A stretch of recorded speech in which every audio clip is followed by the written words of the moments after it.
তিস্তার পানি বিপদসীমার 33 সেন্টিমিটার উপর দিয়ে প্রবাহিত হচ্ছে। গত 24 ঘন্টায় নতুন করে বৃষ্টি না হলেও উজান থেকে নেমে আসা পাহাড়ি ঢলে পানি বাড়ছে তিস্তার। পানি উন্নয়ন বোর্ড বলছে, রংপুরের কাউনিয়া পয়েন্টে রোববার তিস্তার পানি বিপদসীমার 33 সেন্টিমিটার উপর দিয়ে প্রবাহিত হচ্ছে।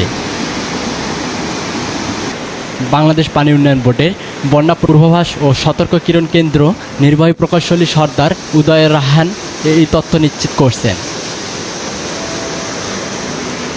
তবে তিনি বলছেন, এখন বিপদসীমার 33 সেন্টিমিটার থেকে প্রবাহিত হলেও আগামী 24 ঘন্টার মধ্যে তা কমতে পারে। পানি উন্নয়ন বোর্ড বলছে, রংপুরের কাউনিয়া পানি বাড়লেও লালমনিরহাটের তিস্তার ব্যারেজে সে অনুপাতে পানি বাড়েনি। কাউনিয়া পয়েন্টের নদীর পানি বাড়া তিস্তার চর অঞ্চলের নিম্ন অঞ্চলের বেশ কিছু এলাকায় পানি প্রবাহিত হয়েছে। তবে আগামী 24 ঘন্টার মধ্যে তিস্তার নদীর পানি উচ্চতা কমে বিপদসীমার নিচ দিয়ে প্রবাহিত হবে বলে জানিয়েছেন পানি উন্নয়ন বোর্ড, বন্যা পূর্বাভাস ও সতর্ক কিরণ কেন্দ্র।